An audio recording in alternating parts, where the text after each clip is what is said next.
concepção e viabilização do novo modelo de sistema de transporte público. E eu queria lembrar algumas coisas antes da gente iniciar. A gente está passando por um momento agora de transição de gestão municipal. Na verdade, o prefeito Felício Ramute ele foi reeleito para continuar aí, com o seu mandato por mais 4 anos, mas mesmo assim, até com o objetivo de ter transparência em todo o processo que é feito pela prefeitura, a gente está fazendo um governo de transição. Então, a gente está exatamente nesse momento encerrando todas aquelas atividades e compromissos dessa gestão para já poder, nas próximas semanas, dar início à segunda gestão. E eu digo isso porque eu sempre gosto de lembrar que essa gestão ela foi pautada por 4 eixos principais de trabalho. Então, o primeiro eixo é o eixo da inovação, sempre buscar soluções inovadoras, sempre com o objetivo de melhorar a vida do cidadão. Então, para os velhos problemas, novas soluções. E esse é um conceito que a gente está aplicando bastante, principalmente no transporte público. O transporte público está passando por uma fase de grandes desafios, né, especialmente aqui para São José dos Campos, onde a gente tem, além de todo o sistema, né, e enfim, toda a atividade que é exercida na cidade, principalmente o transporte público sendo afetado pela pandemia, pelo Covid, a gente, no meio dessa pandemia, está fazendo um processo de transição entre os velhos contratos para os novos contratos. E é um processo cheio de inovação. Mas também a gente não pode esquecer que, com toda essa inovação, a gente precisa trazer um conceito que é o segundo eixo de gestão aqui de São José dos Campos, que é a simplicidade. Tudo isso que a gente traz de tecnologia, de inovação, de novos conceitos, ele precisa se traduzir numa vida melhor para o cidadão, uma vida mais simples, né? Simplificar a vida do cidadão. E com isso, uma forma da gente garantir isso para o cidadão é compartilhando recursos. E esse é o terceiro eixo dessa gestão, o compartilhamento de recursos. E a gente tem feito isso de forma muito efetiva, tanto quanto a gente chama a sociedade, o mercado, a academia para discutir e contribuir para novas soluções, né? E a gente está falando aqui especificamente do transporte público, mas também para dentro da própria solução a gente conseguir aproveitar e tirar o maior proveito dos recursos que estão disponíveis. E a gente faz isso, né, exercendo aí o quarto eixo dessa gestão, né, que é a gestão aberta, a gestão transparente. E esse PMI, esse processo de concepção desse novo sistema de transporte público da cidade, o novo sistema de mobilidade da cidade, tem a ver com esses 4 eixos. Queria agradecer a participação de todos que estão contribuindo com esse processo, principalmente as equipes técnicas que têm trabalhado, as equipes da prefeitura que estão trabalhando já há bastante tempo com esse assunto. Então, um agradecimento especial aí à equipe da prefeitura que está nos ajudando nesse processo, não só da Secretaria de Mobilidade, mas de outras secretarias. Queria fazer um agradecimento especial também à GV, ao CEPESP, né, principalmente, que é coordenada aí pelo professor Ciro, que tem trazido aí a contribuição acadêmica muito forte para esse processo, né, tanto do ponto de vista jurídico quanto do ponto de vista econômico e de gestão pública. Né, a gente está aprendendo bastante enquanto gestão pública com esse trabalho de cocriação com a Fundação Getúlio Vargas. Então, fica aí o agradecimento aí por todo o empenho também e tudo que a gente tem passado junto aí nesses últimos anos, já são anos já trabalhando nesse projeto. E agradecer à Toyota Mobility Foundation, né, que também embarcou nesse projeto, principalmente para nos ajudar com relação à parte das tecnologias, e a gente está conseguindo aí desenvolver um modelo inovador que eu tenho certeza que vai ser um modelo de muito sucesso. E também aproveitar para agradecer todas as empresas, né, o mercado em si, que está participando, nos ajudando aí, né, e ampliando esse processo de cocriação, que está justificado, né, e acho que quando a gente fala de inovação, a gente sempre lembra daquela tripla hélice, né, a academia, o poder público e o mercado, e as empresas, a iniciativa privada, e eu acho que a gente tem tido muito sucesso. Então, fica aí também um agradecimento especial para essas empresas que participaram de todo esse processo de contribuição, de debate, e que não vai se encerrar aqui. Eu vou pedir para colocar no próximo slide, já falando, já entrando já na nossa reunião, o que a gente vai tratar hoje aqui. A gente vai falar do processo do PMI em si, né, as etapas que foram cumpridas, Vamos falar um pouco sobre o modelo tecnológico das plataformas. Então, a gente dividiu a tecnologia do novo sistema de transporte público em 5 plataformas principais. Né? Um outro item importante é o bilhete único e outros meios de pagamento. Então, a gente vai também falar um pouco sobre isso. E os modelos de contratação. Como é que a gente dividiu essa apresentação? Então, eu estou fazendo aqui a parte mais institucional, né? Depois eu vou passar a palavra para o professor Ciro, que vai falar mais da parte conceitual do projeto. O Dr. Ronaldo depois entra falando da parte jurídica, né? O Dr. Ronaldo, que é procurador aqui da Prefeitura e está acompanhando esse processo desde o início. E depois a gente passa aí para a equipe da FGV, os técnicos. Acho que o primeiro a falar aí vai ser o Fabrício, que também participou bastante aí da concepção dessas plataformas, e aí vai entrar mais no detalhe técnico com relação ao que está sendo concebido. O debate ele vai funcionar na forma de perguntas, né, perguntas e respostas. A gente vai tentar utilizar o tempo aí para poder tirar o máximo de dúvidas possíveis nessa reunião. A gente está estimando aí uma reunião de 3 horas. Então, as perguntas, quem tiver algum questionamento, né, tem as nossas equipes, tanto de prefeitura quanto de FGV, estão aí nos bastidores para nos ajudar. E conforme as perguntas forem chegando pelo chat, a gente vai aí passando a palavra, aí vai fazendo uma conversa quase que totalmente descontraída para falar desse assunto, que é um assunto bem complexo, mas também muito cativante. Vou pedir para todos deixarem os microfones desligados, né, e vou pedir para passar aí para o próximo slide, onde a gente vai olhar um pouquinho do conceito geral, né, o que a gente está preparando para esse novo sistema de transporte. Né, a gente fez todo um trabalho em cima da concepção operacional do sistema, então, o desenvolvimento de linhas, atendimento de oferta e demanda e tal, e esse edital foi publicado, esse edital está em andamento, ele foi paralisado por uma ação na Justiça e no Tribunal de Contas, basicamente por 2 itens principais, um com relação às projeções de demanda, né, e a gente foi atingido aí bem em cheio pela pandemia, então houve uma discussão com relação às projeções, principalmente fluxo de caixa e equilíbrio econômico-financeiro da concessão com base nas projeções. Isso a gente já está trabalhando, isso é relativamente simples de ser superado. E existe uma outra discussão, e essa sim está travando o processo, né, porque foge totalmente da nossa capacidade de gestão, ou seja, não é nada que eu consiga alterar, que está sendo discutido no edital, que foi o questionamento com relação à audiência pública. Então, para todos entenderem, um edital como esse ele é precedido da audiência pública, e a audiência pública foi realizada naqueles momentos iniciais onde a gente estava tendo o início da pandemia, e onde a gente não sabia muito como lidar com isso. Pedi só, acho que saiu a apresentação, eu não sei quem está controlando a apresentação, mas enfim, essa audiência pública ela foi questionada na Justiça, houve aí um questionamento e faz 7 meses que isso está sendo debatido na Justiça. E o questionamento é relativamente simples, o questionamento é se deve-se ou não fazer uma audiência pública em tempos de pandemia. Então, é isso que está sendo discutido e a gente está aguardando aí uma definição da Justiça. Já adianto que tudo o que a Justiça decidir, a Prefeitura vai cumprir integralmente. Então, se quiser que refaça audiência, a gente vai refazer. Se quiser que faça virtual, a gente vai refazer. Se quiser que faça uma audiência para 1.000 pessoas, com 2 metros de espaçamento entre elas, a gente vai fazer. Mas a gente, infelizmente, precisa aguardar esse posicionamento aí da Justiça. Passando para o próximo slide, a gente tem aqui um pouquinho da concepção das plataformas, né? Eu queria ir para o próximo, que é o cronograma, e aí depois a gente volta nesse slide aí e já passa a palavra para o professor Ciro. Então, o que a gente tem de cronograma previsto aqui para esse processo? A gente tem o edital operacional, que está aguardando aí a definição da Justiça para ele ser republicado, resolver essa questão aí da audiência pública, e a gente tem os editais que vão correr em paralelo, que são os editais relacionados à tecnologia.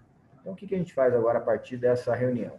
Nesta reunião, a gente apresenta o conceito geral, que a gente definiu aí com base em contribuições do mercado, estudos acadêmicos, enfim, todo o processo que foi elaborado para a construção dessa concepção.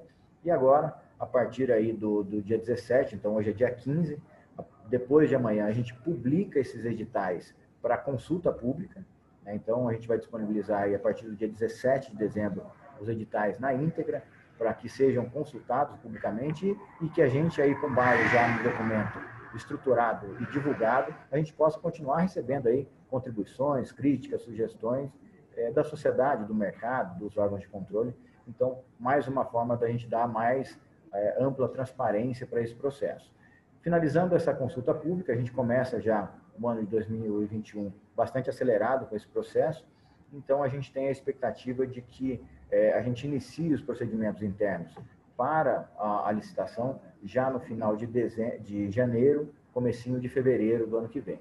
Então, esse é o nosso cronograma macro, né? A gente tem várias atividades que são encadeadas a esse processo, mas, de uma forma geral, é isso que a gente pretende. Então, finalizando hoje com a apresentação, consulta pública a partir do dia 17 de dezembro, e aí, finalzinho de janeiro, a gente encerra aí a concepção desses editais e parte para os procedimentos licitatórios. Queria novamente agradecer a presença de todos, já estamos com mais de 100 pessoas aqui participando, e passar a palavra agora para o professor Ciro. Acho que podia até voltar para o slide anterior, porque talvez o Ciro se baseie naquele slide para poder fazer a sua apresentação. Então, muito obrigado a todos. Professor Ciro, com você. Muito obrigado, Paulo. Enfim, essa parceria com o município de São José é algo que nós valorizamos muito, porque aqui a ideia é incidir nas políticas públicas, né, que nossas pesquisas incidam diretamente nas políticas públicas, e São José aqui, através do Paulo e do prefeito Felício, nos dar uma oportunidade única aqui de conseguir trazer inovação nessa cooperação aqui, tanto com o setor público quanto com as empresas. E também aproveito aí para agradecer as empresas que estão aqui e que se empenharam aí em mostrar as soluções que elas tinham, e isso colaborou muito para a gente chegar numa proposta que não é a proposta de nenhuma empresa, mas de todas elas têm a sua participação na proposta final que a gente chegou, né? Aqui, né, o Paulo já adiantou, esse é um modelo novo de se fazer a concessão de ônibus. Acho que já há algum consenso de que a maneira como se contrata, né, como se terceiriza através de contratos de concessão o serviço de transporte público, né, nesse caso por ônibus, mas, em geral, o serviço de transporte público ele não tem mais condições de se manter como era, né? Isso já é algo patente, isso começou... já estava há algum tempo um pouco disfuncional, os modelos clássicos de contratação, mas o advento dos aplicativos e de todas as revoluções, pequenas revoluções que a gente observou no mercado de mobilidade já estavam mostrando claramente que não tinha como seguir com mais do mesmo, né? Isso já era um fato. Alguns prefeitos notaram já isso, né? E entre eles aqui o modelo que a gente está apresentando está originado nisso, um diagnóstico aqui do prefeito Felício com o Paulo de que São José tinha essa oportunidade de mudar o modelo e eles não iam perder essa oportunidade, né? Então, é isso essencialmente. Quer dizer, a gente sabe aí trazendo que a tecnologia vem aumentando, melhorando significativamente, e em particular, isso no geral, mas em particular para a mobilidade, tem aí nem 10 anos, talvez 7, 8 anos, que houve uma verdadeira mudança no paradigma da maneira como a gente se desloca dentro das cidades, e o transporte público ficou parado. Não seguiu esses avanços essencialmente, seguiu de maneira muito rudimentar, muito preliminar. E a gente tem que virar isso, e essa aqui é uma das propostas aí que estão saindo no mundo para se fazer isso, né? Então, quer dizer, o primeiro passo foi dado, né? Separar a tecnologia da operação do transporte per se, né? Isso já foi realizado, e com isso a gente tem a condição de fato começar a inovar nesse mercado, fazer um modelo que contemple o estado das artes, podemos dizer assim, dentro dos transportes em geral, mas trazer isso para o transporte público, né? Bom, o que saiu, né? E o da operação e o que a gente está adicionando sempre dentro dessa ideia de mantê-los separados, cada grupo fazendo o seu próprio, o seu próprio desenvolvimento, né? A gente tinha algo anômalo que os próprios tribunais de contas já estavam apontando há algum tempo, e que, além de barrar a inovação, criava um conflito de interesses, que é você ter a gestão financeira na mesma figura que faz a operação do sistema, né? Então, a grosso modo, quer dizer, com pouquíssimas exceções, talvez só uma exceção no Brasil, que o mesmo consórcio que operava o transporte público era também responsável pela toda a parte de bilhetagem desse sistema, né? Então, isso a gente separou, né? Não permite que seja o mesmo grupo fazendo isso, e com isso abriu uma possibilidade de ter outros grupos, né? Quebra esse conflito de interesses em quem recebe o dinheiro também controlar a entrada desse dinheiro, mas, sobretudo, abre um espaço enorme para a inovação. A inovação em meios de pagamento é constante, né? A gente está assistindo agora o Pix entrando e isso não tem como ter uma agilidade grande nisso se você não der para um especialista tocar isso. A gestão do transporte público ficava uma certa mistura entre a necessidade de dados que acabavam ficando no consórcio, com a capacidade da própria CEMOB de processar esses dados. A gente está criando uma plataforma à parte que recebe os dados e aí também não entra num potencial conflito de interesse com a gestão financeira e que também, ao mesmo tempo, ela pode trazer inovações, né, dentro dessa plataforma, fazer, de novo, o estado das artes, que a gente conheceu muito nessa PMI, né? As empresas trouxeram muito do que elas já avançaram em termos de gestão, e a gente pode ter uma empresa à parte fazendo isso, mas também a gente vai discutir mais para diante nos modelos de contratação, ter também, ao mesmo tempo, um modelo de inovação aberta aqui, para que a gestão do transporte siga evoluindo. A gente vai ter todos os incentivos para que essa evolução não pare. A plataforma 3 é uma realidade, talvez a entrada do transporte público no mundo dos aplicativos ocorreu via os sistemas de comunicação com os usuários, né? Isso já existe. Como isso já existe, a gente não vai cair no erro de que muitas políticas públicas acabam caindo, de reinventar a roda.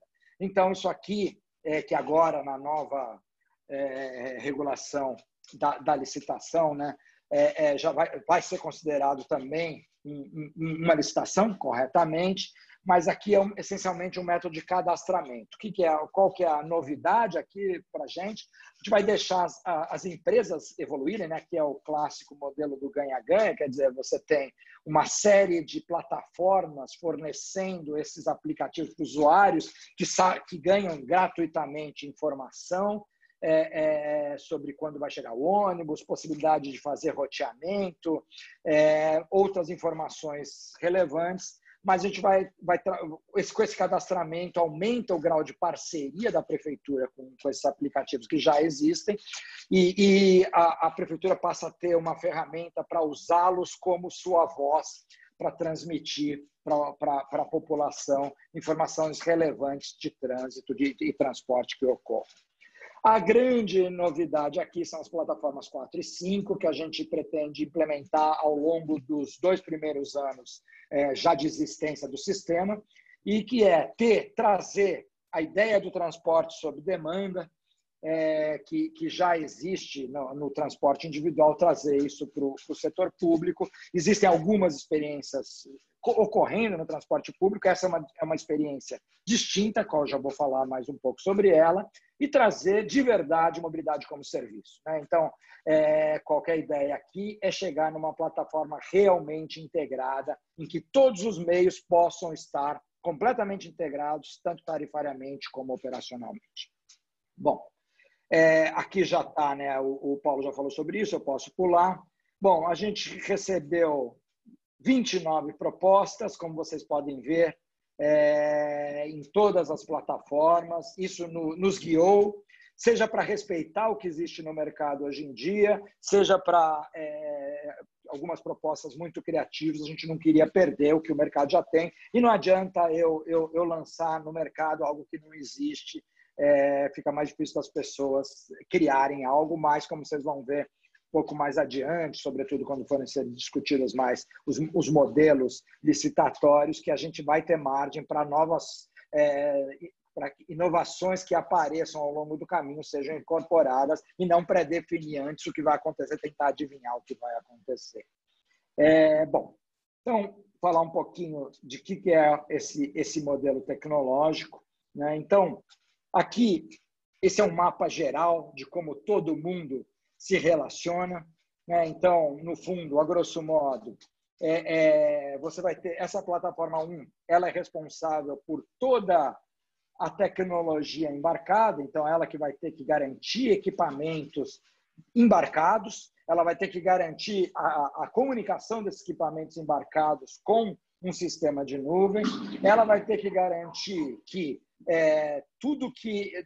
todos os dados estejam absolutamente protegidos, seguindo uma regulamentação consistente com a Lei de Proteção de Dados corrente.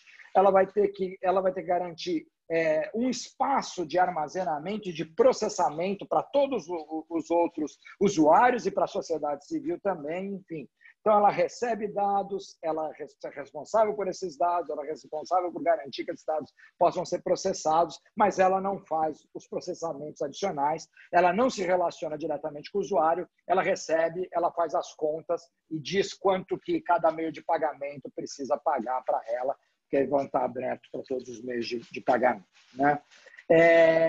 Aí você tem as outras plataformas entrando aí, a plataforma 2 ela tem que fazer toda essa gestão, eu já comecei a falar, ela vai ter que trazer aí, num primeiro momento, a gente vai, sobretudo, provavelmente nos primeiros 2 anos, garantir que ela te dê um salto para a CEMOB, né, de várias coisas que hoje em dia precisam ser feitas manualmente, passarem a ser realizadas já de maneira integrada.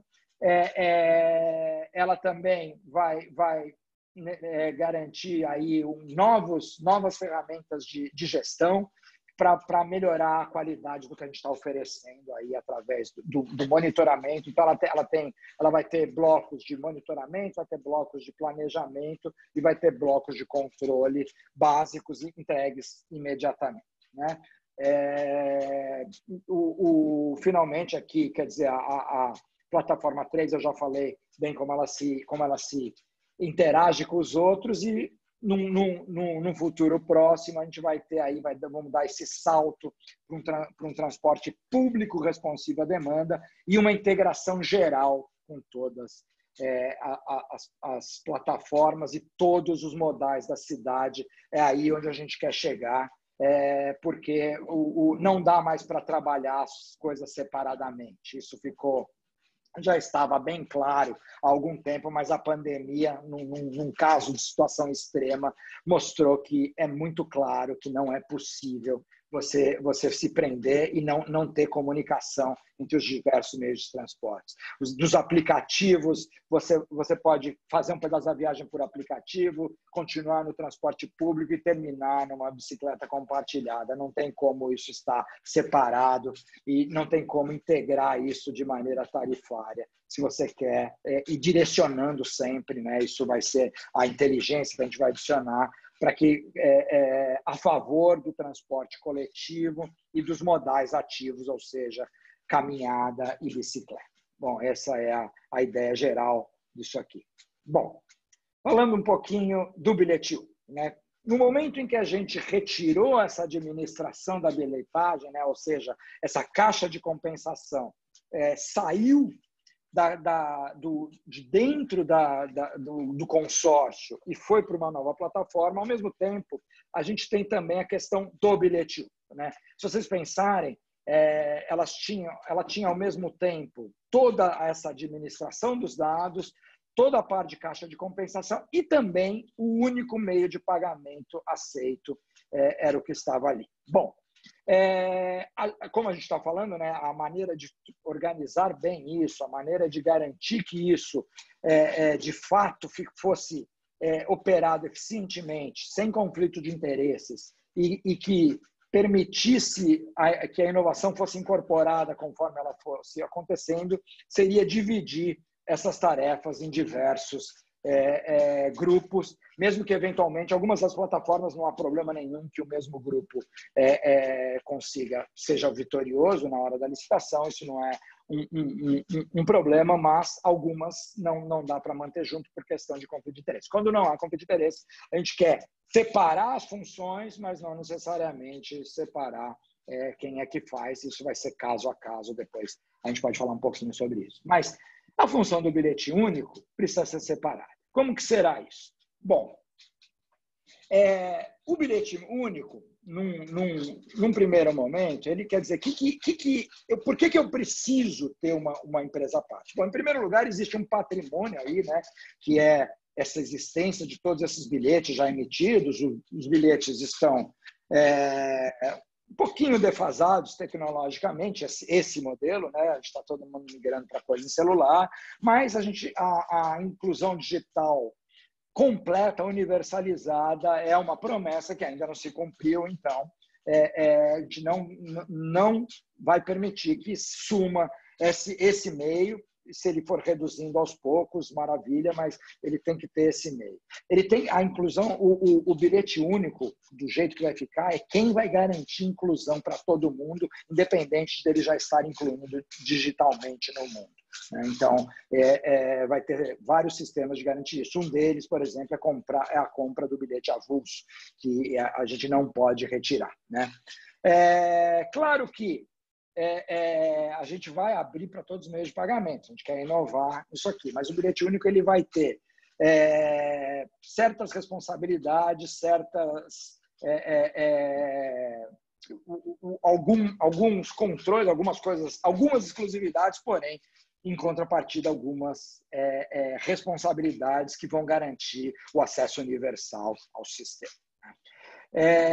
Em particular, quer dizer, aqui tem um modelo de negócios, isso aqui o bilhete único, ele pode ser, como a gente fala no jargão, monetizado, né? E porque ele tem aí por trás dele uma carteira de clientes, a qual não era explorada, porque esse não é o negócio das operadoras de transporte. O negócio que as operadoras de transporte fazem com primazia é operar transportes, fornecer o serviço com muita qualidade para o usuário. Não são empresas de tecnologia. Eventualmente, alguma delas pode se vir a ser uma empresa de tecnologia. Atualmente não são, e se virarem uma empresa de tecnologia, elas entram na parte de tecnologia e não na parte de oferecer o serviço, né? Então, é um sistema aberto. Quem quiser entrar, qual meio de pagamento quiser entrar, ou seja, cartão de crédito, cartão de débito, Pix, quem quer que seja, um novo sistema, QR Code, NFC, quem quiser entrar, vai poder entrar. Então, quem ganhar a licitação do bilhete único terá que, ao mesmo tempo, se adaptar para não perder os seus clientes, né? Como eu falei, os bilhetes especiais, esses, não podem ser generalizados. Eles também, os meios de pagamento, não teriam muito interesse, porque a maioria deles são gratuidades. Mas isso a gente precisa ter um controle sobre isso. Esse controle não pode sair da prefeitura, mas o bilhete único vai ser o operador único desses bilhetes especiais por conta disso, porque aí exige uma responsabilidade maior, não tem por que deixar qualquer um entrar para bilhetes especiais. Num primeiro momento, a integração dentro do transporte público e a integração, na verdade, com todos os outros meios, a gente vai precisar de 24 meses para abrir isso para os outros, seja por questões técnicas e, sobretudo, por questões de segurança. Então, com isso, rapidamente eu encerro um trabalho aí de 2 anos de conceituar esse modelo. Então, devo ter deixado algumas dúvidas, algumas a gente vai conseguir responder aqui mesmo. outras não. E eu passo para o meu colega aqui, o Dr. Ronaldo, que ele vai falar aqui para vocês um pouco de como a gente modelou juridicamente esse processo, que é também algo muito inovador, a meu ver. Obrigado a todos. Dr. Ronaldo, a palavra é sua. Obrigado, professor Ciro. Boa tarde a todos. Meu áudio está perfeito? Todos me escutam bem? Perfeitamente. Ótimo. Bem, até agora, o que foi apresentado aqui pelo professor Ciro foi basicamente toda a análise técnica, toda a modelagem técnica da construção dessas plataformas, que justifica e que se fundamenta em uma determinada concepção econômica. A partir desse momento, nós passaremos a fazer uma análise, fazer uma exposição de quais foram as bases jurídicas quais as bases jurídicas que dão suporte, que dão aderência a esta modelagem até aqui apresentada. Próximo slide, por favor. Obrigado. Você mesmo pode controlar, viu? Eu passei para você o controle. Só um instantinho. Estão chegando ligações aqui. Volta, por favor, professor. O anterior. Assim, pois não, pode prosseguir. Okay. Bem, basicamente, todo o trabalho que foi feito a partir do PMI, essa foi a grande função do PMI, foi permitir dar conhecimento ao mercado de quais as demandas que o poder público tem, no caso a CEMOB, no que diz respeito a esse aspecto de mobilidade, e por meio do PMI foi feita toda a pesquisa de mercado, no fundo, simplesmente buscando identificar a seguinte questão: a oferta ou não?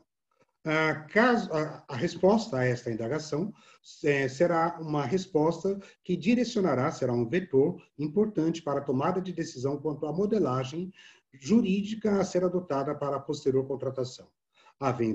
Não havendo oferta, seria uma hipótese, por exemplo, de encomenda tecnológica. Ou ainda, mesmo havendo oferta, mas uma oferta que não seja fácil a sua adaptação à demanda da CEMOB, também seria uma hipótese de encomenda tecnológica. Por outro lado, se há um produto que, digamos, um produto de prateleira, ou um produto já pronto, ou cuja customização é simples, fácil e rápida, aqui não seria mais hipótese de encomenda tecnológica, e sim seria uma hipótese de partirmos aí para um leilão, né, para alguma forma de leilão, no caso, segundo a nossa legislação brasileira, ou uma concorrência, convite, tomada de preço, alguma coisa assim.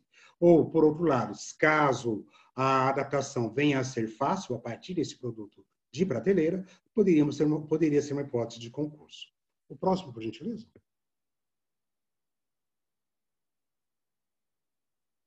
Obrigado. Bem, aqui nós estamos trazendo, basicamente, o que se busca apresentar por esse slide é qual o vetor, qual a grande diretriz a partir, aqui no caso, dos relatórios do TCU, a partir dos estudos do TCU, quais as diretrizes que devam ser usadas pelo poder público, pelo mercado, pelas partes, para fins de compreensão do que venha a ser encomenda tecnológica ou não. No fundo, quanto maior o desenvolvimento a ser feito a partir de uma solução existente, ou de uma solução ainda sequer existente, tanto mais próximo se está de um risco tecnológico, tanto mais próximo se está de uma encomenda tecnológica. Quanto mais afastado se está de algum tipo de desenvolvimento e, portanto, quanto mais próximo se está de uma solução já pronta, já disponível no mercado, aí tanto mais se afasta da encomenda tecnológica e se aproxima da hipótese de leilão. Basicamente, esse o parâmetro que está sendo utilizado aqui, que estará sendo refletido nas lâminas seguintes. Na próxima lâmina, por favor. Na próxima lâmina, nós já vemos aqui um desenho básico das possibilidades para todas essas contratações.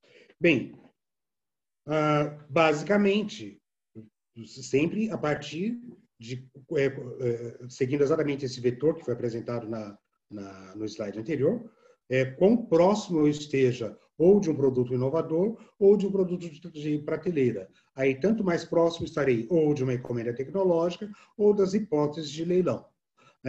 E aqui no meio aparece ainda uma outra hipótese, das várias hipóteses de leilões que são disciplinados hoje na nossa legislação. Vocês veem aqui uma hipótese de diálogo competitivo.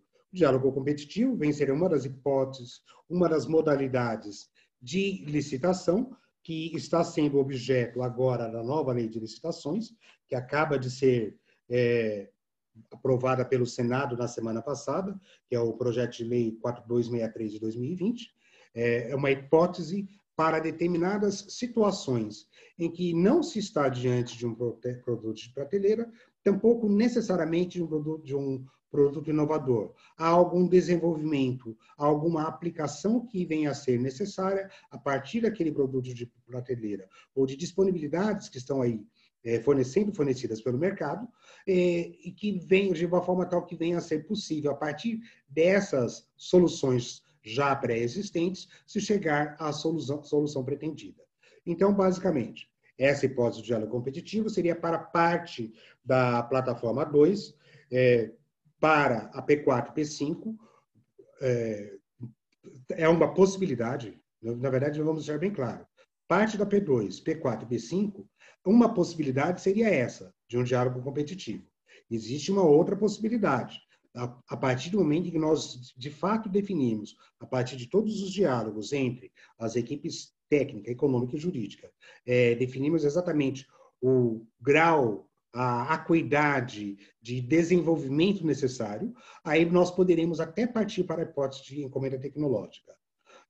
Por outro lado, parte da P2, a P4 e a P5, parte da P2, P4 e P5 também podem ver essa hipótese de concurso, e P1, B2 e parte da B2, necessariamente concorrência. Isso nós já fechamos. Essa hipótese aqui já está bem desenhada, que nós partiremos aqui para uma concorrência, será aqui uma concessão, que são justamente esses editais que estão em vias de serem publicados. Quando nós separamos aqui parte de P2, nessas diferentes concepções que estamos aí em finalização, basicamente o que estamos a desenhar aqui é o seguinte: seria tanto de um lado a gestão operacional e tarifária, e de outro lado a inteligência analítica, o data lake, o Wi-Fi. Essas duas concepções diferentes pedem soluções diferentes. Por um lado, a gestão operacional, a tarifária, é uma hipótese que caminha para o desenho de um leilão, e, por outro lado, a inteligência analítica está muito mais próxima aí de uma encomenda tecnológica, ou talvez até de um diálogo competitivo. Basicamente, isso esse slide, essa lâmina, pretende trazer um desenho geral, e os próximos slides, as próximas lâminas, vão trazendo passo a passo cada uma das plataformas. Por gentileza. Aqui nós temos já a primeira plataforma, a Clearing, a plataforma 1. Basicamente, a partir desse diálogo nosso com o mercado, por meio desse PMI, foi possível identificar que sim, existe oferta de serviços pelo mercado que exigem algum nível de customização para que possa vir essa solução existente, pré-existente, possa vir a ser adaptada para as necessidades que o projeto se propõe, e, portanto, o desenho que nós temos aqui é um desenho de leilão, no caso, concorrência. Estamos falando aqui de uma PPP, estamos falando de uma concessão administrativa. A própria legislação municipal já deu esse tratamento de uma concessão aqui. Esta concessão da plataforma 1 será, o seu critério de julgamento será o menor preço e melhor técnica, critério misto. Haverá a possibilidade de apresentação de propostas em consórcio, até porque existe aqui a necessidade de apresentação de data lake, por exemplo, do Wi-Fi. Possibilidade de contratação também será admitida. Todavia, os dois próximos pontos são pontos que também estarão replicados nas demais plataformas. Tanto a adjudicação para as operadoras dos editais que hoje estão na praça, que são os editais de operação, essa adjudicação estará proibida, tanto para as operadoras quanto para empresas dos seus respectivos grupos, bem como será permitida a participação de todas as empresas em quaisquer plataformas. Todavia, se adjudicada a plataforma 1 a uma determinada empresa, essa empresa automaticamente fica desclassificada das demais plataformas. Ou seja, não há possibilidade de adjudicação simultânea. Isto se repete nas demais plataformas também. O próximo, por gentileza. Aqui nós já vemos o BU. Aqui já é o desenho do BU. Basicamente, nós temos duas possibilidades, dois desenhos do BU aqui. O BU estará saindo agora para o mercado enquanto uma concorrência. Será uma PPP, uma concessão administrativa. Todavia, o que nós enxergamos? Haverá um tempo, o professor Ciro já levantou algum tempo atrás, algumas lâminas atrás, durante 24 meses, a contratada estará com o monopólio da integração dos serviços. Este monopólio durará exclusivamente durante esses 24 meses. Todavia, durante todos os 10 anos, que será o tempo de duração deste contrato, ela terá o monopólio da venda de determinados produtos tarifários, basicamente para aqueles usuários especiais. Estamos falando aqui de estudantes, né, os portadores de necessidades especiais e idosos, da gratuidades. E, ao final desses 2 anos, passaremos ao credenciamento. E desde o início, todos os demais meios de pagamento que não sejam o BU, que não seja a bandeira BU, estarão sendo credenciados. E com a única ressalva de que aqueles serviços exclusivos para a contratada do BU não estarão sendo disponíveis para esses meios de pagamento. Todos os demais meios de pagamento, portanto, estarão sendo objeto de um credenciamento, eles estarão sendo, a operação deles junto à CEMOB estará sendo por meio de uma permissão. Agora, aquela concorrência do bilhete único, ela se dará, o critério de julgamento será o maior valor de outorga, porque nós enxergamos que há aqui um valor bastante considerável neste produto, inclusive quando foi pensado este desenho dos 24 meses como um período aí de monopólio para determinados serviços, no caso a integração, foi também como uma possibilidade de aumento desse valor, portanto o critério será maior valor de outorga. Não haverá aqui a possibilidade de participação em consórcio, porque nós enxergamos que as possibilidades que o mercado oferece já se encontram passíveis em um único fornecedor. E da mesma forma, tal qual falado na plataforma 1, será proibida a adjudicação para os operadores, da própria, as empresas da própria operação do serviço de transporte coletivo, bem como a adjudicação simultânea, naquela mesma linha falada no slide anterior. A exclusividade aqui, essa exclusividade aqui não será por 1 ano, será por 2 anos, na verdade, não é? Depois corrija-me, professor Ciro, mas ao que me parece, esse desenho aqui, esse slide, me parece que ele não foi corrigido. Se lá está 24 meses, aqui seriam 2 anos, provavelmente.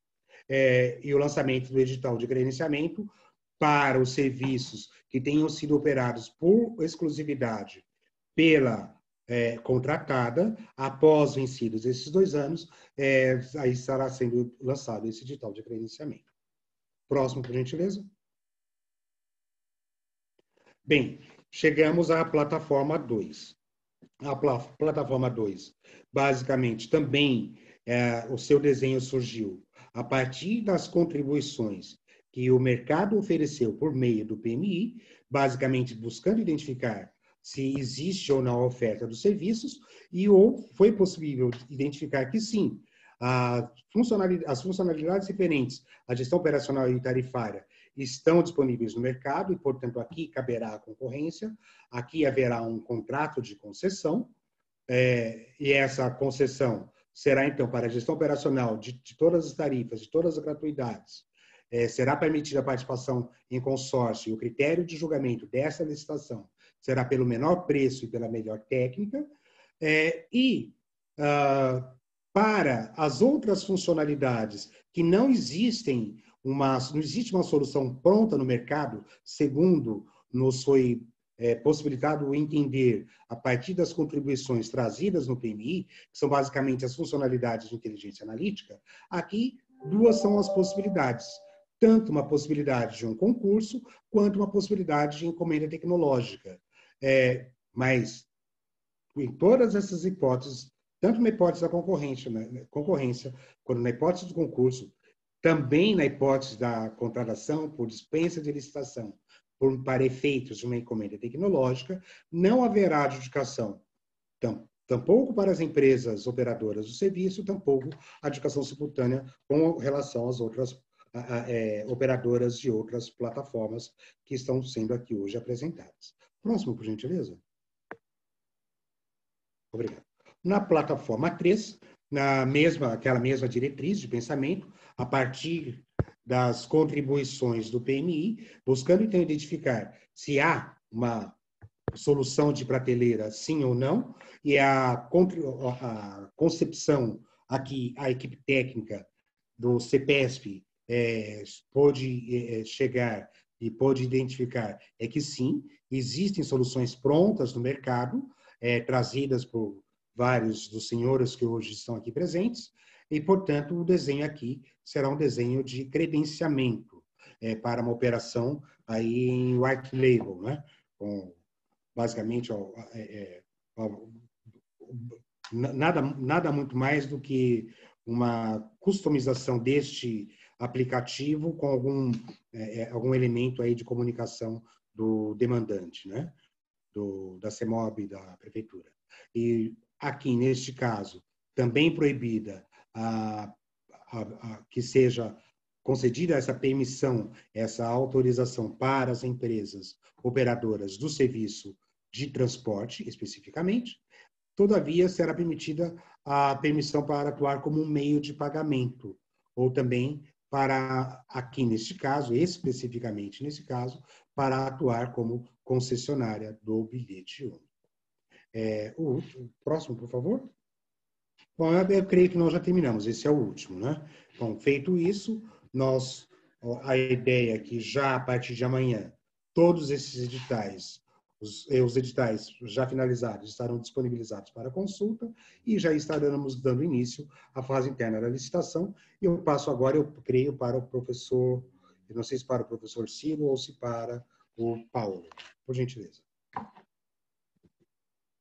Obrigado e estaremos à disposição para eventuais dúvidas ao final. Eu acho que é o Paulo agora, que Paulo pode entrar aí. Eu acho que a gente vai abrir para perguntas agora, na verdade, porque para dar oportunidade de fazer perguntas.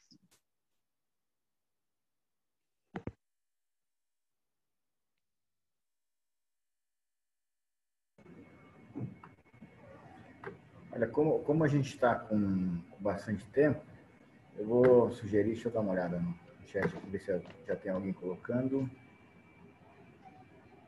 Já temos algumas perguntas. Aí, se o pessoal estiver coordenando aí, me der uma ajuda, como a gente ainda tem um tempo razoável aí dentro do nosso planejamento, se quiser abrir a palavra para as pessoas, acho que a gente podia aproveitar essa oportunidade também de receber um pouco de contribuição verbal aí com quem estiver nos assistindo.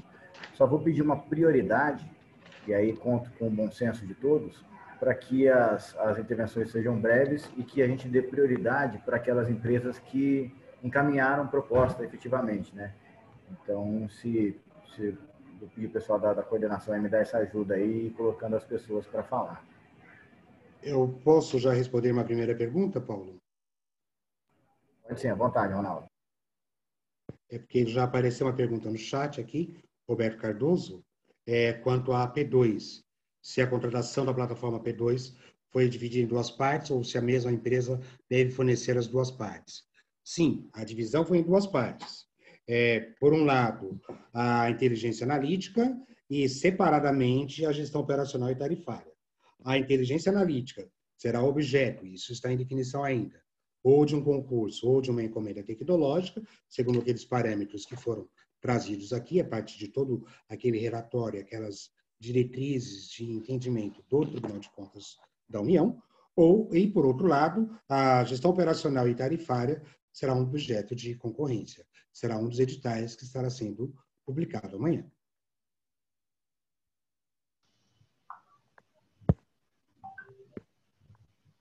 Há um outro questionamento aí do Rezê, presidente, em relação à documentação da consulta pública a partir agora dessa próxima quinta-feira, dia 17, será em português e inglês. Então, em princípio, a publicação vai ser feita em português.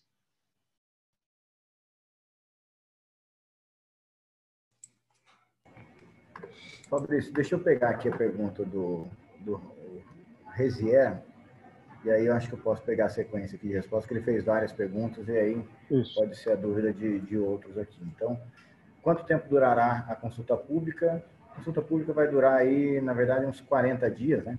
Até o final de janeiro a gente está ainda recebendo essas contribuições. Como a gente está publicando agora, dia 17, então mais ou menos aí uns 40 dias. Se haverá uma autoridade municipal controlando todos os modos de transporte. Sim, a Secretaria de Mobilidade Urbana é responsável por todos os modais de transporte da cidade. Quando a gente olha para a palavra controlando, a gente precisa estabelecer exatamente o que seria um controle. Na verdade, o que a gente faz aqui é regular os transportes. O transporte que vai ficar efetivamente sob nosso controle, se a gente pode colocar dessa forma, é o transporte, o sistema principal, que é esse que está sendo licitado por meio do edital operacional. O que a gente quer é exercer o modelo de mobilidade como serviço e, é lógico, cada vez mais atrair outros modais para operarem aqui em São José. Então, a gente tem alguns exemplos. Por exemplo, a gente tem as bicicletas compartilhadas, que operam já por modelo de credenciamento.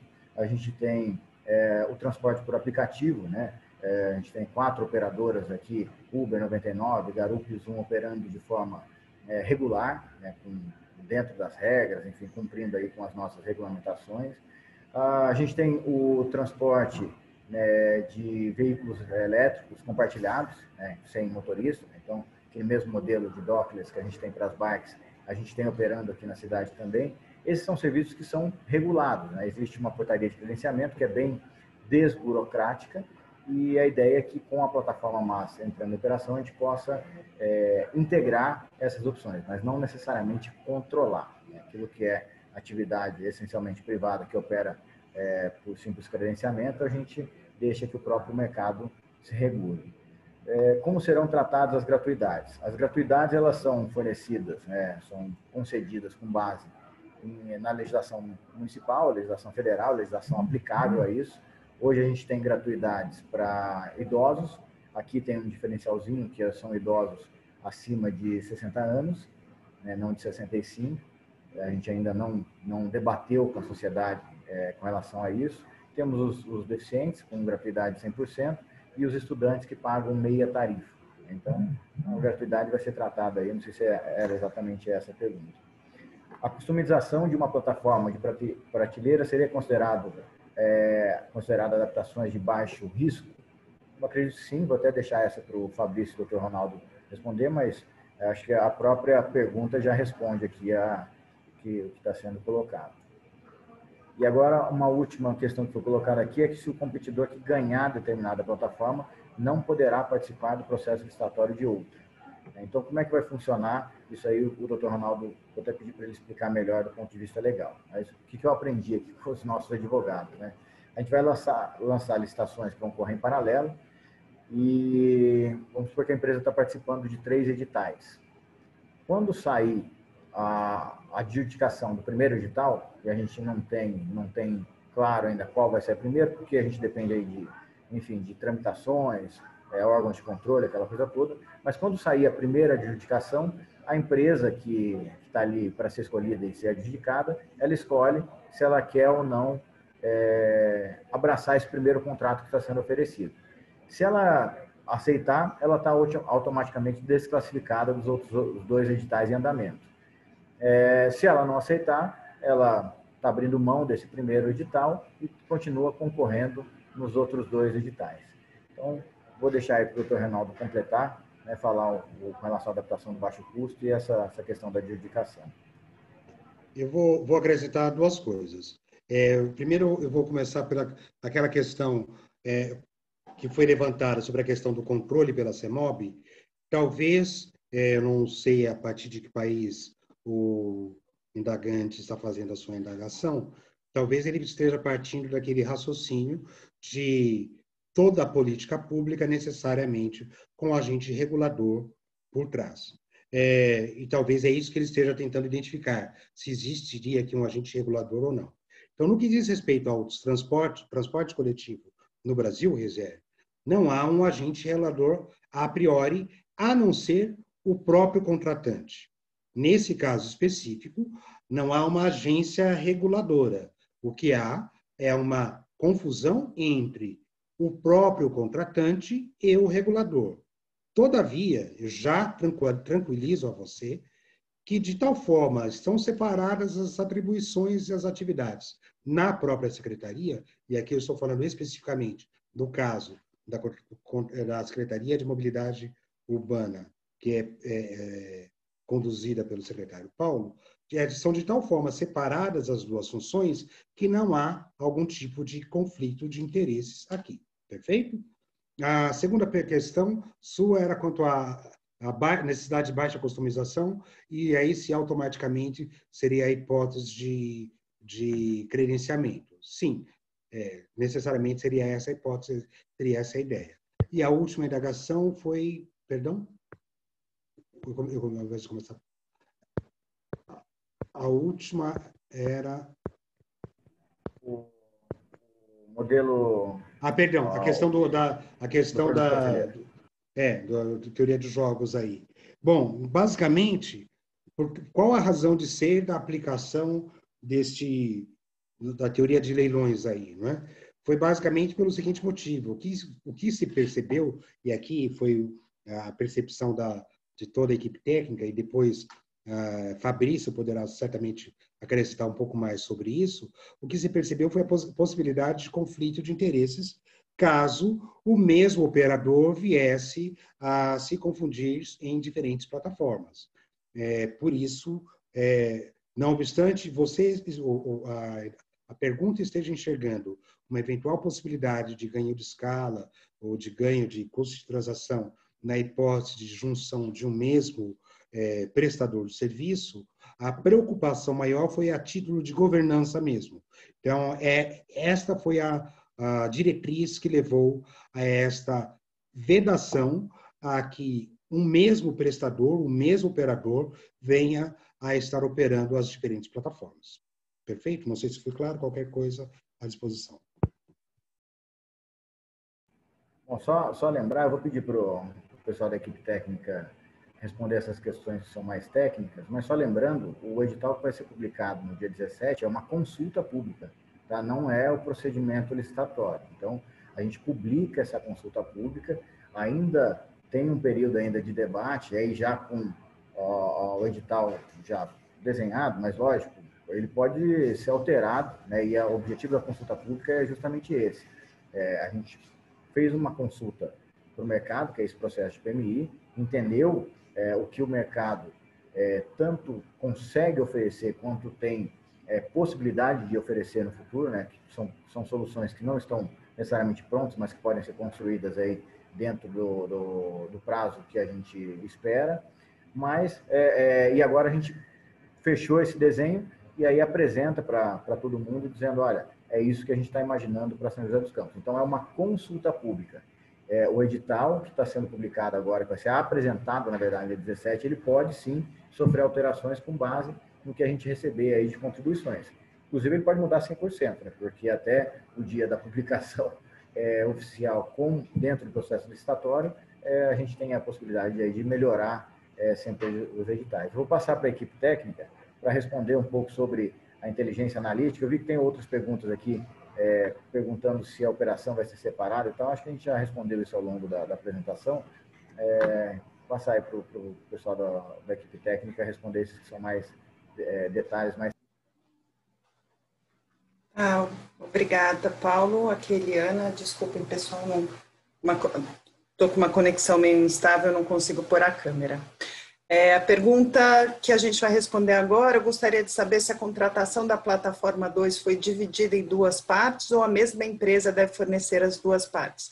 O Dr. Ronaldo abordou a questão da inteligência analítica, mas a plataforma 2, como a gente, acho que o Fabrício pode assumir isso, ela é composta basicamente de muitas partes e neste momento serão licitadas a parte de cadastro base, né, que são as regras tarifárias, as tabelas horárias e todas as questões que envolvem cadastramento de veículos e informações que vão subsidiar a plataforma 1. A gestão operacional, que engloba gestão e monitoramento em tempo real, elaboração de tabelas horárias, alarmes e todo de acompanhamento em tempo real. Uma parte desse planejamento operacional, que são os mapas, GTFS, as ordens de serviço, e uma parte dos KPIs, que são os indicadores contratuais e relatórios e gráficos automáticos que a gente já tem no sistema. Essa terceira parte de análise de desempenho, a parte de desempenho do sistema e planejamento e análise de linhas fazem parte deste momento. Acho que o Fabrício pode explicar melhor o que compreende essas duas partes, e a parte de analíticas e inteligência artificial ficará num outro momento, conforme pontuou o Dr. Ronaldo, e depois, se puder, Fabrício, também responder a pergunta sobre o que é entendido por inteligência artificial aqui dentro do nosso sistema. Claro. Boa tarde a todos, Helena.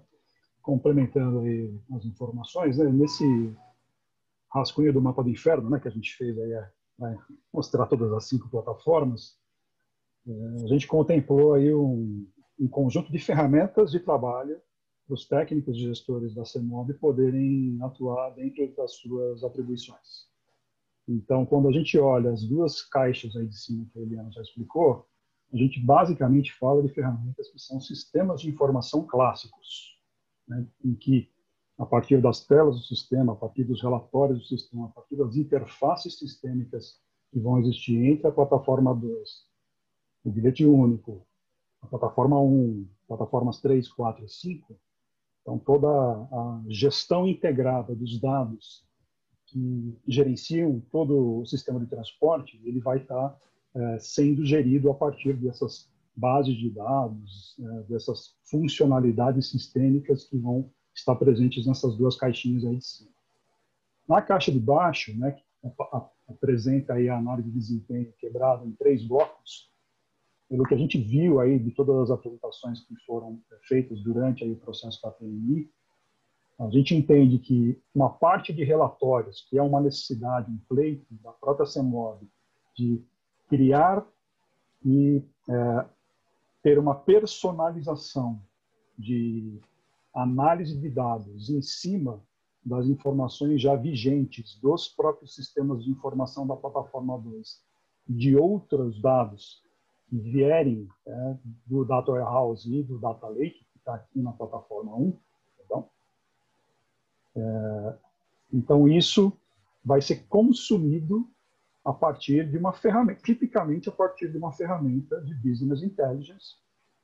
Basicamente, aí são as ferramentas padrão de mercado, aquelas ferramentas que hoje permitem que você entregue na mão do próprio usuário devidamente treinado a capacidade de fazer todos os cruzamentos, a montagem personalizada dos relatórios, a visualização em vários formatos distintos,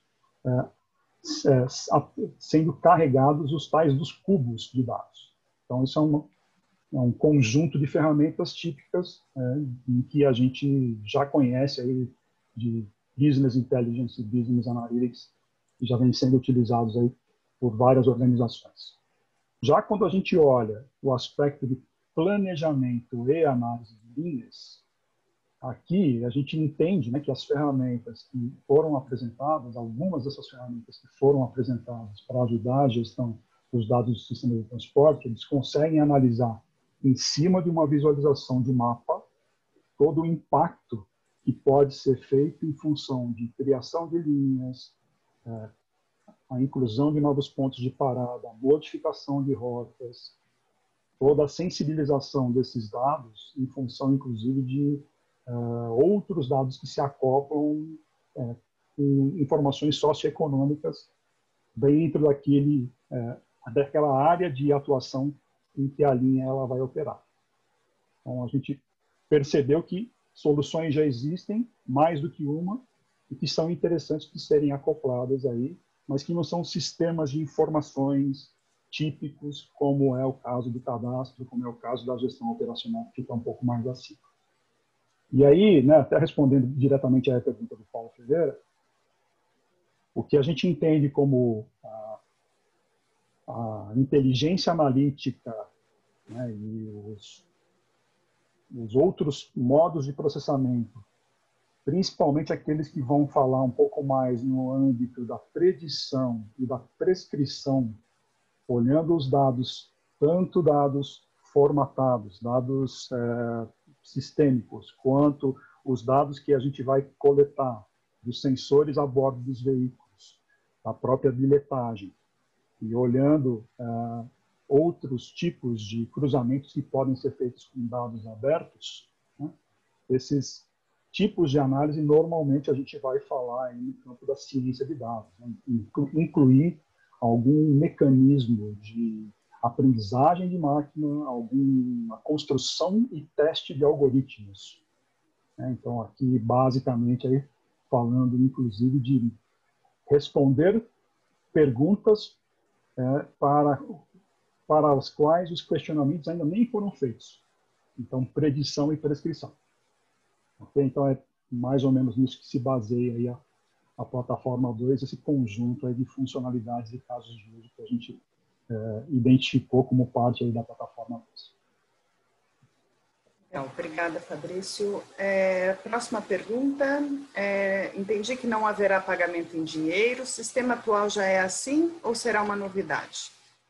O sistema atual ainda aceita pagamento em dinheiro. Há ou houve resistência de algum órgão em não se ofertar a cobrança no veículo? Se o Dr. Ronaldo puder responder a esse questionamento direto sobre o não pagamento em dinheiro. Será que ele está aí, doutor? Repita a pergunta, por favor, Eliana. A pessoa quer saber se há ou houve resistência de algum órgão em não se ofertar cobrança no veículo. Não houve nenhuma resistência e muito pelo contrário, isso hoje é tendência, não é? Então, estamos muito tranquilos quanto a esse desenho e essa possibilidade. Na verdade, quando da licitação anterior, que são as atuais operadoras que hoje estão em prestação de serviço, já havia alguma ideia de se colocar exclusivamente pagamento eletrônico. Houve aí alguma resistência basicamente do sindicato da categoria dos cobradores, mas hoje, ao que parece, eu vou pedir até depois para o secretário Paulo fazer algum acréscimo, mas ao que parece hoje é uma ideia, uma possibilidade que já não tem mais volta, não é? Não só nesta função, como em uma série de outras funções, o que não necessariamente significa desemprego para esses trabalhadores, e muito pelo contrário, pode vir a significar uma requalificação e uma readaptação para uma outra atividade de toda esta modelagem. Provavelmente, assim, é bastante possível enxergar isso, que esta seja a tendência em todo o serviço de transporte público urbano em todas as cidades brasileiras. Obrigada, doutor Ronaldo. Desculpe, Paulo. Você quer acrescentar alguma coisa sobre pagamento em dinheiro? Quero sim, Eliana. Só completando, a gente, acho que ficou claro, mas só para reforçar, a gente está incluindo na plataforma 1 todo o hardware de controle de bilhetagem.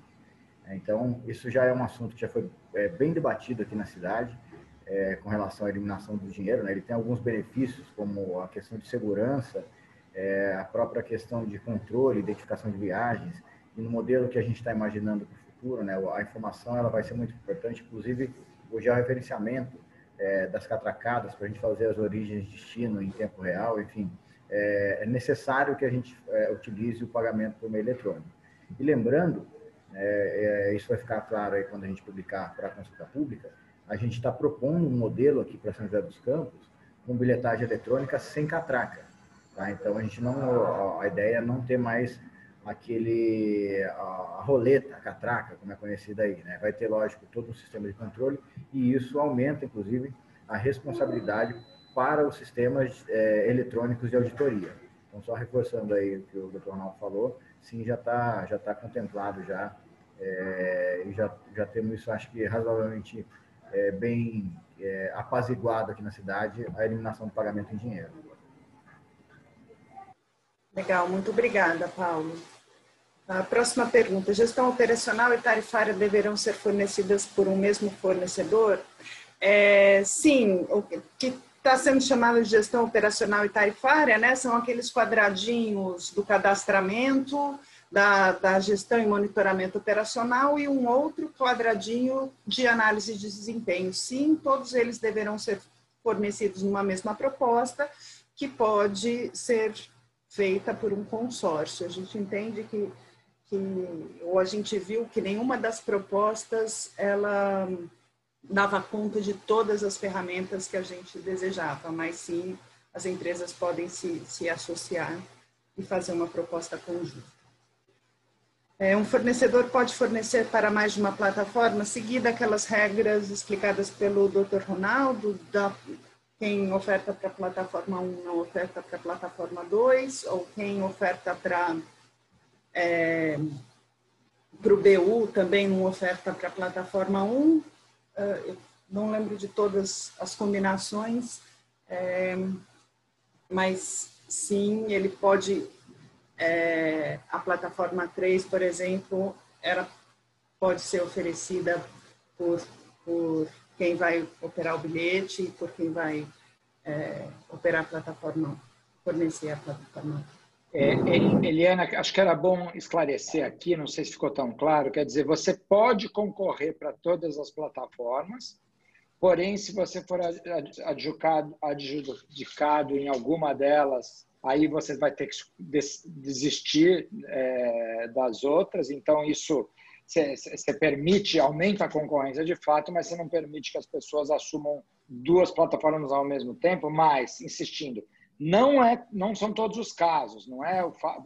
Existem plataformas que se permite acumular e outras que não. Essencialmente, a guia geral, também não vou lembrar cada detalhe disso, mas se houver conflito de interesse entre as plataformas, você não pode pegar duas plataformas. Quando não há conflito de interesse, você pode, né?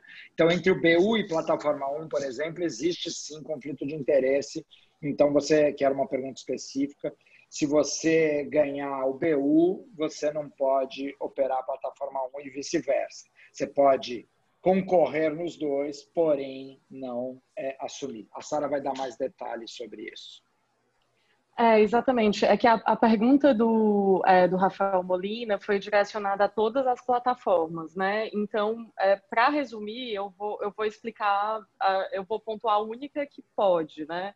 O que ficou estabelecido foi que as operadoras da plataforma 3, de comunicação com o usuário por credenciamento, que elas poderiam também ser autorizadas a atuar como meio de pagamento, quando isso acontecer, 1 ou 2 anos depois da concessão do bilhete único. E a concessionária do bilhete único também pode operar concomitantemente a plataforma 3. Fora isso, as operadoras das outras plataformas não podem acumular esses contratos.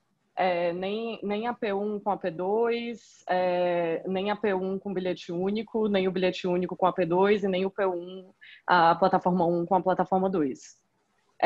E de qualquer forma, isso, eu acredito, a apresentação vai ficar, o vídeo dessa apresentação vai ficar disponível no site da CEMOB. Eu acredito que a apresentação também, e isso está claro, isso está bem resumido no documento da apresentação. E também vai estar disponível a partir do dia 17, quando os modelos de edital forem disponibilizados para consulta. Bom, Sara, aproveita e responde a pergunta do Flávio Portela a respeito da separação entre BU e plataforma 1. Sim, o bilhete único foi separado da plataforma 1. Vão ser dois serviços diferentes, vão ser duas concessões diferentes. O bilhete único vai ser objeto de uma concessão comum, vai ser um serviço utilizado diretamente pelos usuários, e a plataforma 1 ela vai fazer o serviço que a lei municipal chama de gestão financeira, que é um serviço de compensação e liquidação dos pagamentos. Então, vão ser duas concessões separadas e a mesma empresa não pode operar as duas. Ok, obrigada, Sara. A próxima pergunta. A consulta pública que será divulgada em 17/12 cobre todas as plataformas? Não. Nesse momento, as plataformas 4 e 5 ainda estão em elaboração. Portanto, a consulta pública vai cobrir bilhete único, a plataforma 1, a plataforma 2 e a plataforma 3.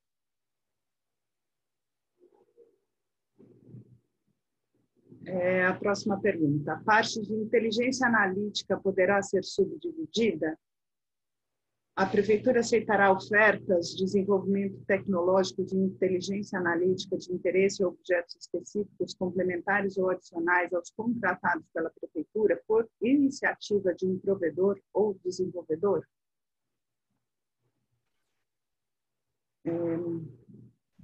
A resposta é sim, né? Quer dizer, essa segunda parte, né, que a gente está chamando de inteligência analítica, ela pode sim,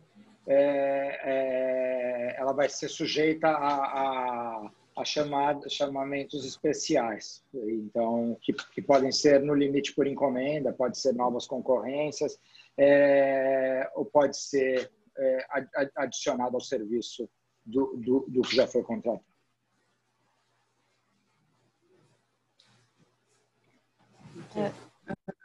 Solicito esclarecer. Desculpe. Não, imagina, é que eu ia dizer que eu posso continuar para responder a pergunta do Jefferson. No caso, eu não sei se a pergunta foi mais jurídica em relação a se vai ser uma plataforma tecnológica ou um fornecimento de serviços, essa concorrência, né? Mas vai ser, no caso, para a gente ser uma plataforma tecnológica ou um fornecimento de serviços são coisas que elas estão sobrepostas, elas não se excluem, porque vai ser uma plataforma tecnológica, mas ela vai ser operada mediante um contrato de prestação de serviços, que vai ser objeto de uma concorrência pública. Seria nesse sentido a pergunta ou teria algum elemento mais técnico? Me pareceu que provavelmente a pergunta dele, quando ele fala de fornecimento de serviços, provavelmente o que ele esteja pensando se seria uma contratação de uma concessão, uma 8666. Provavelmente seja essa. É uma contratação que não tem, a pergunta não tem nada sobre concessão aqui, mas vai ser, sem nenhuma dúvida, vai ser uma plataforma tecnológica como proposto pela Prefeitura, e ela vai ser operada não por meio de uma concessão, mas por meio de uma contratação pública como regulada na Lei 8666. Só para reforçar, Sara, bem didático o desenho, bilhete único é uma concessão onerosa, certo? A gente vai exigir um pagamento de uma outorga para a empresa operar o bilhete único por 10 anos. Plataforma 1, ela também é uma concessão por 10 anos, mas não é uma concessão onerosa. A ideia do nosso desenho é que essa plataforma 1 seja remunerada com base no volume de transações e que ela vai gerenciar. Então, esse é o desenho da plataforma 1. Plataforma 2, contratação de serviço. A gente não vai adquirir nada de equipamento, nada de software, não vai ser nada da prefeitura. É prestação de serviço pura por meio de contratação. Tá? Então, aí a gente tem uma discussão agora com relação à nova lei de licitações, se a gente vai licitar por 5 anos ou se a gente consegue licitar por até 10 anos de prestação de serviço. Mas a 2 é contratação de prestação de serviço. E a plataforma 3 é um modelo de credenciamento. Então, qualquer empresa que se submeter às regras que vão ser colocadas no edital, ela está apta a ser credenciada e operar, e aí a gente pode ter várias empresas operando a plataforma 3 aqui de forma concomitante, basta atender às regras de credenciamento. Obrigada, Paulo. Nós temos uma pergunta que passou aqui, do Sérgio Carvalho. Quais seriam os prós e contras na proibição de que uma mesma empresa ou consórcio opere em mais de uma plataforma? Ciro, você pode responder essa para a gente? Posso. Então, o bilhete único com o meio de pagamento, acho que é meio óbvio, né, que o conflito de interesse nesse caso, porque um é o que está diretamente recebendo e a outra é o que está fazendo a gestão desse caixa. A plataforma 1 com a plataforma 2, a plataforma 2, entre os controles dele, ele vai controlar se, por exemplo, não está tendo fraude no bilhete, e isso que seria uma responsabilidade da plataforma 1 garantir que não tenha fraude, né? A plataforma 3 pode entrar como meio de pagamento, enfim, a plataforma 3 é uma que pode juntar. A gente ainda não está tão claro para as plataformas 4 e 5, tá? Em quais plataformas elas poderiam entrar, enfim. Até porque como esse procedimento vai sair depois, né, num segundo momento, a gente vai ter, as empresas já vão saber antecipadamente se elas podem entrar nessa concorrência ou não. Enfim, não sei se eu já falei aqui vantagens e desvantagens genericamente quando eu já falei isso, mas repetindo, em alguns casos há conflitos de interesses e isso precisa ser tratado. A maneira de tratar é criar aí uma espécie de concorrência entre as plataformas em que os interesses em que esses interesses não possam se juntar e com isso garantir que o cidadão vai ter o maior benefício de todos. Obrigada, Ciro. A pergunta do Resier: há um valor máximo de referência para cada uma das plataformas? Sara consegue responder isso? Não, na verdade não. Ciro, existe algum valor máximo de referência? Ainda não, porque justamente a gente vai para consulta pública agora. A gente não está, ainda não tem o edital. A gente vai esperar receber aí contribuições para a consulta pública. Quando a gente chegar no modelo final, aí sim a gente vai ver o preço máximo. Haverá um preço máximo, certamente, consistente com o quanto custa entregar esses serviços, né, ou garantir essa concessão. Quando isso ocorrer, a gente vai definir um preço máximo para as plataformas 1 e 2, né? A plataforma 3 é simplesmente um credenciamento, e o BU vai ser pelo inverso, vai ser um preço mínimo para adquirir o direito de ter esse ativo por parte das operadoras. Então, mas certamente aí, no edital haverá, mas atualmente ainda não. Só uma dúvida, talvez para esclarecer ainda mais. Existe um modelo de fluxo de caixa do edital da plataforma 1 e do bilhete único vai ser disponibilizado para consulta também. Correto? É correto, mas ele ainda não traz com ele, porque se eu alterar as funcionalidades, aumentar ou reduzir, isso afeta o seu valor. Sim, os valores apresentados podem mudar, mas de qualquer forma as pessoas podem opinar sobre o modelo, sobre o modelo econômico dos editais. Sim. Ok, obrigada. Eu acho que a maior parte, deixa eu achar aqui. Tem uma aqui do Sérgio Queiroz, a plataforma 1 e BU são separados, mas os equipamentos ofertados na plataforma 1 atenderão o BU também. Os equipamentos ofertados na plataforma 1 vão atender a todos os meios de pagamento, Sérgio. Então, incluindo o BU, que vai ser mais um meio de pagamento, com algumas responsabilidades.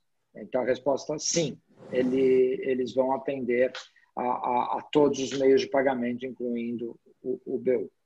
E aí eu já respondo junto à do Fernando, de que o hardware, sim, é o validador, o AVL, os monitores, as câmeras, os monitores instalados em cerca de 40 pontos para indicar o horário que o ônibus está chegando e outras informações mais.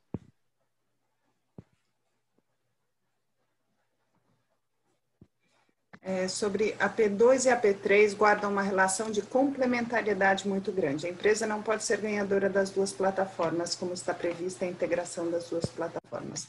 A P2, a P3, vamos dizer assim, é a que mais se combina com todas, né? A P3 é somente um credenciamento, e me corrijam se eu estiver errada, a P2 e a P3, elas podem ser... Perfeito. Quem ganhar a P2 pode se credenciar na P3. Perfeitamente. Foi a previsão, os estudos apontam nesse sentido. P2 e P3 não há nenhum problema. Eu só faria uma observação, professor Ciro, só para, como esse material depois estará sendo gravado e não necessariamente o chat estará sendo também disponibilizado, somente para facilitar depois a consulta, todos esses exemplos que o professor Ciro acaba de mencionar na sua resposta anterior são exemplos de hardwares que integram a plataforma 1, só para depois facilitar quando esse material estiver disponível. Bom comentário. Aqui, o fornecedor da P2, ele vai ter que treinar a CEMOB também, certamente. Porque a CEMOB tem que ter capacidade de usar o cubo para pegar um dos serviços que estariam sendo contratados, eles têm que ter capacidade de montar seus próprios relatórios. Então, certamente, eles vão ter que treinar a CEMOB. Sim, respondendo à pergunta anterior, na plataforma 2 será permitido consórcio, e complementando com o que o Ciro falou, sim, o pessoal da CEMOB deverá ser treinado no novo sistema. Continuando a outra pergunta do Fernando Matsumoto, o fornecimento dos dados em tempo real, posição do veículo real-time para a plataforma vem da P1? De onde a P1 recebe essa informação? Não deveria vir da P2? Não, a P1 recebe todas as informações. Ela é responsável por comprar os equipamentos, incluindo o AVL. Hoje em dia, o validador vem com AVL, enfim, isso não importa, mas se vai ser junto ou não é um outro detalhe. Como ela tem o AVL, ela vai ter como função receber esses dados, né? O que a P2 faz é garantir uma API que permita a P3 usar esses dados para o seu aplicativo, como já tem em vários lugares. Então, a responsável pelo dado, pela integridade do dado, pela proteção do dado é a P1, mas quem cria a API para que qualquer cidadão e, particularmente, os aplicativos fornecedores de serviços públicos usem vai ser a P2. O que o Wi-Fi tem a ver com a plataforma 1? Não deveria ser. De novo, a plataforma 1 é responsável por compra de todos os hardwares. Como ela vai ter que instalar todos os hardwares dentro do ônibus, ela vai instalar também o Wi-Fi. Então, essa eu achei, não entendi por que deveria estar na P2. Ciro, se eu puder só complementar uma resposta para o Maurício Biazanotto, que perguntou sobre a complementaridade da plataforma 2 e da plataforma 3. Claro. Então, aqui, realmente, Maurício, não tem o credenciamento e a adjudicação para essas duas plataformas não vai ser possível. No caso, a plataforma 3, ela vai ser possível o credenciamento dela ao mesmo tempo da concessão do bilhete único ou do credenciamento como meio de pagamento. Só que, no caso, para a integração das duas, a equipe de TI tem planejado formas de interface entre, na verdade, todas as plataformas que precisam compartilhar dados. Então, até peço que talvez alguém da equipe de TI esclareça melhor como a comunicação ou a integração entre P1, P2 e P3 vai acontecer. Eu posso complementar, Sara. Na realidade, até já antecipando uma das perguntas que está um pouco mais à frente no chat, existe uma arquitetura de referência. Então, o desenho que a gente apresentou hoje é um desenho simplificado, um desenho que não tem todos os detalhes. Existe uma arquitetura de referência que a gente desenhou tanto para a plataforma 1 como para a plataforma 2. A plataforma 3 ela é um pouco mais simples, então ela não necessariamente ela requer aí um desenho de integração, um desenho de implementação tão sofisticado e detalhado. No caso da plataforma 1, como ela é a geradora dos dados, então nós julgamos ser mais interessante do ponto de vista de desempenho desta operação, que é a captura de todos os dados. O grosso do volume de dados é a bilhetagem, é a operação diária. Então, esses dados vão ser construídos, mantidos, armazenados em um data warehouse / data lake, em que você vai tomar todos os dados da bilhetagem, os dados coletados dos sensores a bordo, os dados coletados das câmeras. Isso está especificado no TR.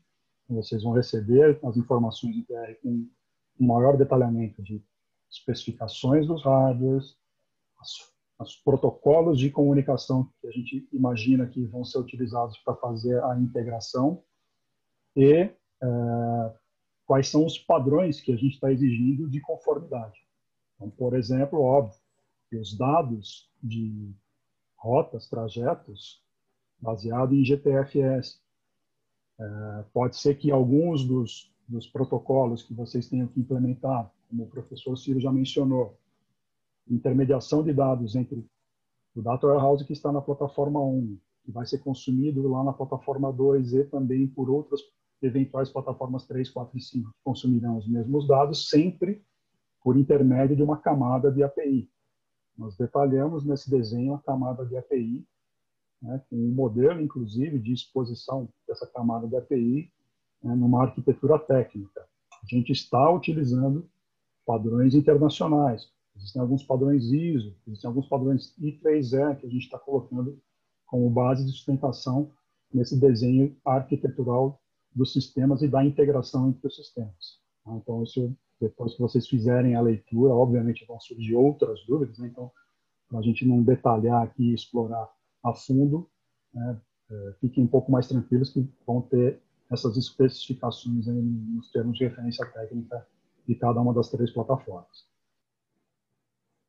É apenas um anúncio aqui importante, quer dizer, a gente está encerrando as perguntas, nós vamos terminar de responder as que já foram realizadas, mas aqui não vamos abrir mais para perguntas.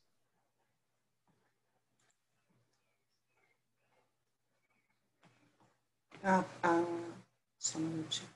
Talvez aqui já eu possa avançar, né? Como o Paulo referiu, haverá na plataforma uma remuneração com base numa porcentagem da receita. E quando, no segundo momento, surgir a plataforma de mobilidade como serviço, como será? Bom, note que assim haverá uma referência à receita, mas esse valor ele é remunerado pela prefeitura, né? Então, em parte. Então, você continua permitindo que outros modelos cobrem do seu jeito, né? Ou seja, se aparecer amanhã um meio de pagamento, não sei, um cartão de crédito que queira cobrar do seu cliente, fala, olha, você pode usar em São José o cartão de crédito, porém eu vou te cobrar 1% por isso. Ele pode cobrar direto do cliente. Eu não tenho... São José não está se relacionando com isso. Ele tem ali ele garante que tem um que não cobra do usuário, então isso é suficiente. Vai ter algum formato que não cobra do usuário. Então, isso vai ser uma cobrança diretamente dos operadores de mobilidade como serviço. Eles vão ter que adicionar valor para poder cobrar por isso. Fazendo uma pergunta, P1 e P5 podem ser contratados junto ao mesmo fornecedor? Ainda não sabemos, porque não está completamente modelada P4 e P5, porque elas dependem ainda desse passo inicial de ter P1, P2 e P3 mais BU realizadas. Ciro, aproveita e responde a pergunta da Luísa, que ficou para trás, a respeito da perspectiva de prazo para o lançamento da P5. P4 e P5. A P4 e P5 devem sair após o recebimento das propostas, tanto da operação de serviço como das outras plataformas e do BU. Esse é o prazo que a gente está trabalhando atualmente. Solicito os seguintes esclarecimentos, de André Couto. A arquitetura da solução ou composição dos equipamentos embarcados da plataforma 1 estará explicitamente definido no edital ou haverá flexibilidade na proposição de solução da solução embarcada para licitante? O que vai estar estabelecido é o que os equipamentos precisam fazer. Eu não vou falar qual equipamento que é. Eles vão ter uma série de requisitos, inclusive a características deles serem abertos, né, de protocolo aberto. Grosso modo, quais são os equipamentos embarcados a serem instalados no ônibus? Essa a gente já respondeu anteriormente. O que significa a legenda? Ali a gente classificou as propostas em grande... perfeita contribuição, né? Atendia perfeitamente, atendia parcialmente e não atendia. Como será tratado o legado do BU? Né? O legado do BU é um ativo que vai para a empresa que ganhar esse leilão aqui do BU. Qual a garantia que os equipamentos disponibilizados pelo ganhador da P1 atendem aos requisitos para a boa prestação de serviços pelo ganhador da P2? Como será garantido isso? A gente vai exigir que vai ter uma série de exigências de que ele cumpra com uma série de usabilidades, as quais, se ele não cumprir, ele estará sujeito a multa. A geração dos dados ocorrerá a partir dos equipamentos adquiridos na plataforma 1. O tratamento desses dados será na plataforma 2. E a disponibilização na plataforma 3. Os dois primeiros são razoavelmente verdadeiros, o terceiro não, quer dizer, todo mundo vai usar esse dado, inclusive a sociedade. Como será considerado o nível de precisão das informações, uma vez que apenas o AVL fornece um nível de precisão muito alto? Como isso será resolvido? Até mesmo porque as soluções que estão disponíveis no mundo afora, assistidas de outros elementos de posição, como giroscópio, odômetro, acelerômetro e GPS. O AVL é um GPS, né? Acho que você estava pensando num AVL um pouco antigo na sua cabeça. E, de novo, quer dizer, se você... provavelmente, hoje em dia, os validadores já estão vindo com o GPS, as pessoas estão saindo do modelo de AVL. A gente, em princípio, acelerômetro pode ser um dado que a gente exige, vai ter câmeras também, enfim. Inicialmente, a gente vai tentar aumentar a precisão desses dados tanto quanto possível. Eu acho que eu falei de todos, não sei se Fabrício, Eliana, Paulo, Dr. Ronaldo querem completar. Da minha parte, pelo menos eu passando aqui pelo chat, percorri todas as perguntas, eu acho que respondemos a boa parte delas até mais de uma vez. Também já corri aqui por todo o chat, me parece que todas as questões já estão respondidas.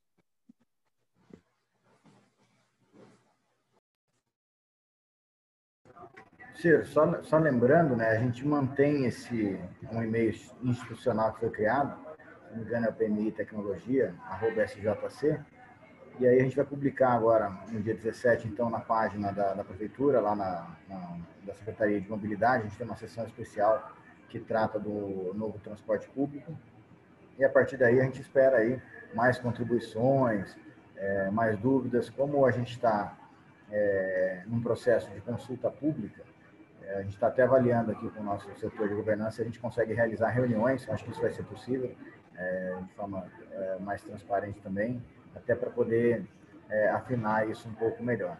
Então, acho que de uma forma geral, acho que a gente cumpriu o objetivo aí dessa reunião.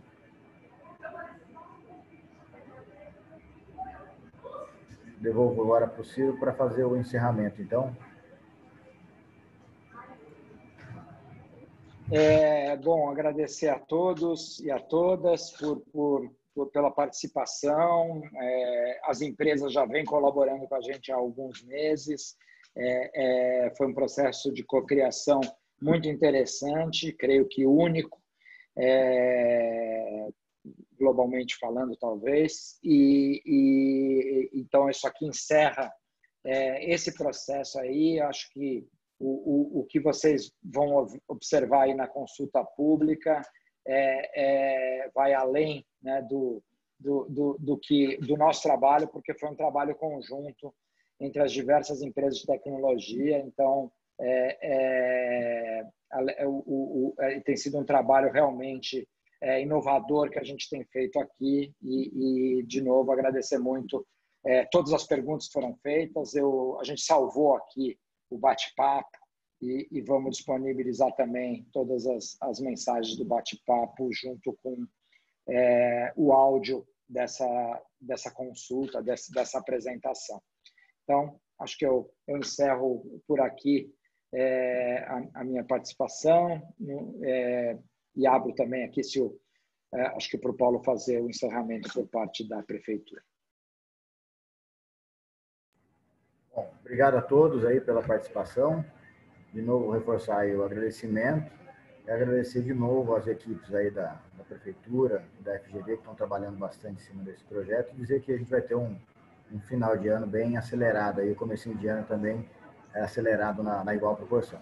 Muito obrigado a todos e aí fiquem atentos aí às nossas comunicações no site da Prefeitura. Um abraço, obrigado.